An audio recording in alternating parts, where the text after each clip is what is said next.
Hi, I'm zhannatarjeftfnp, the functional family nurse practitioner, and I would like to address today adrenal fatigue and stress. A lot of patients who come to my practice do have some level of adrenal burnout. What does it mean? A lot of times testing with the 4-point saliva cortisol would be great. Actually, in one of the cases, LabCorp did cover the testing for 4-point saliva cortisol testing. But if you don't have insurance, or your insurance doesn't cover labs like ZRT, the first thing would be to check your ACTH and cortisol level in the morning. So that this test should be done before 8 a.m. ideally, but the latest 9 a.m. And this test measures the total cortisol level. So basically it doesn't tell me what's the free unbound cortisol and what is bound cortisol. It just gives me the sum of cortisol. But what's the point of it if it's not very reliable? Well, a lot of times I see very low blood level cortisol in the morning. The good thing that insurance, if properly coded, the insurance will cover this test. So what does it mean to have a low level of cortisol? It means your total level of cortisol is low. So if your total level of cortisol is very low, for example, on the range from 6 to 50, from 6 to 20, your level of cortisol is 5.5 or 6.0, it means your bottom low. It means that total cortisol is low, and as well, most likely your free unbound cortisol is low too. So what do? We also correlate it with the ACTH. So ACTH is the adrenocorticotropin hormone that is produced in your brain. It kind of yells at your adrenal glands to make more cortisol. Well, it's kind of like TSH, thyroid stimulating hormone. Thyroid stimulating hormone is also made in your brain, and it also yells at your thyroid to make thyroid hormone. So what happens when your brain is not yelling loud enough at your thyroid and at your adrenal glands to make at your thyroid to make your thyroid hormone, and at your adrenal glands to make cortisol, a lot of times we get into very, very tired state. So we are fatigued every day, all day. And of course, this cortisol only shows me the 1 point what's going on in the morning, but the fact is that the cortisol in the morning should be the highest. So when you wake up, you should have the highest level of cortisol.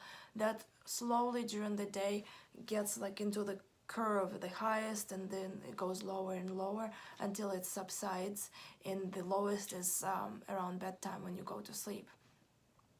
So when you don't have high cortisol in the morning, it's as equally as bad as having high cortisol in the morning, because you may have brain fog, inability to wake up until you have a couple cups of coffee.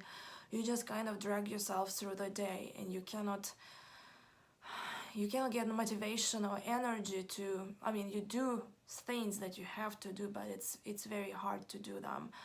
What is causing symptoms like that? A lot of times it's high levels of stress.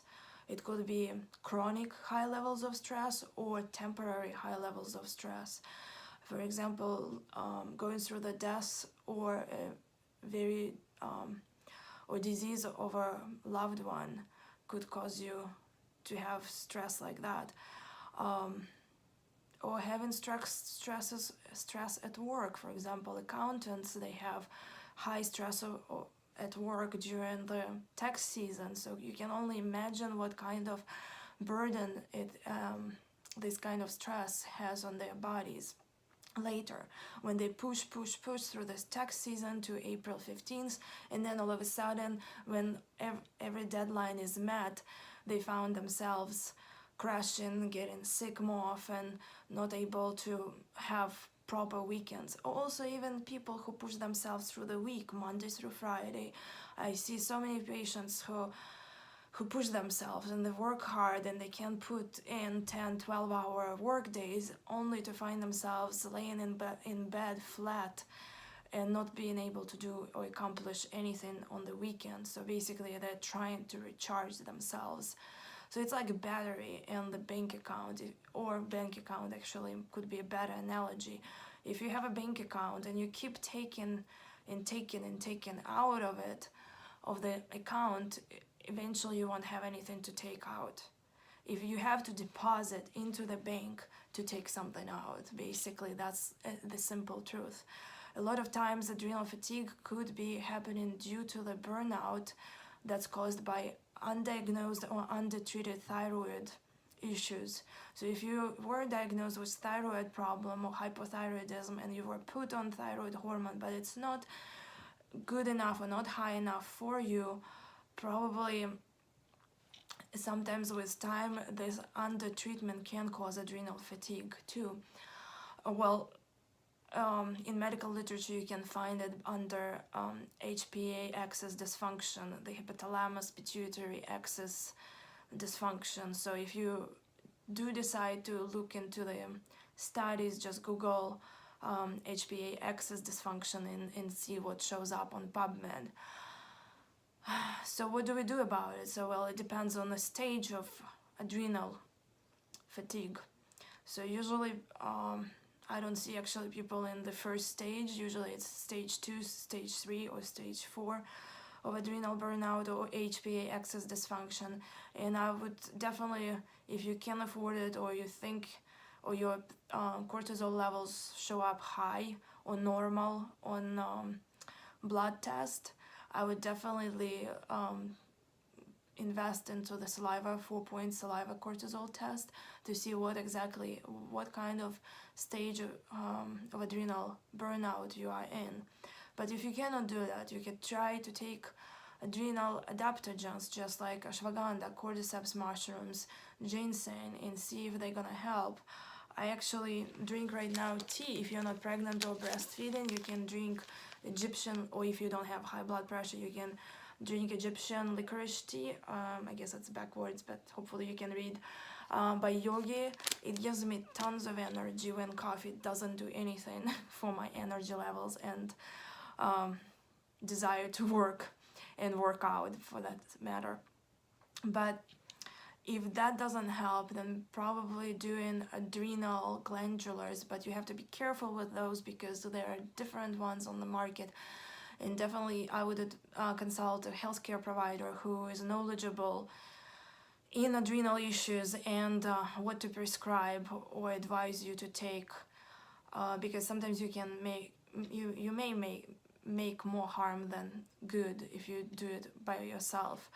But if adaptogens don't help, then the other options would be the adrenal glandulars and also very low level of cortisol, prescription medication, Cortef. And you can read the book if you're interested. It's on Amazon. The Uses of Cortisol by Dr. Jeffries, who had treated tons of patients and helped a lot of patients to get pregnant and feel better.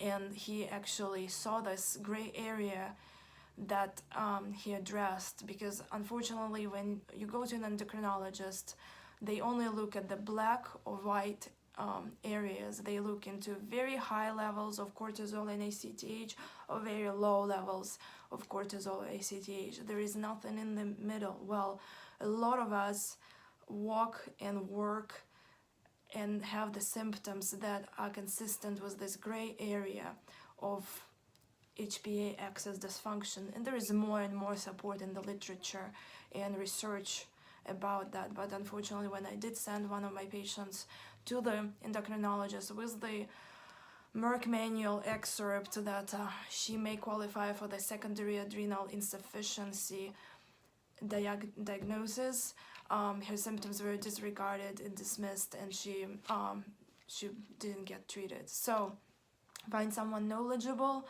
address your issues, and treat yourself from basics to the more advanced level, depending how long have you been suffering.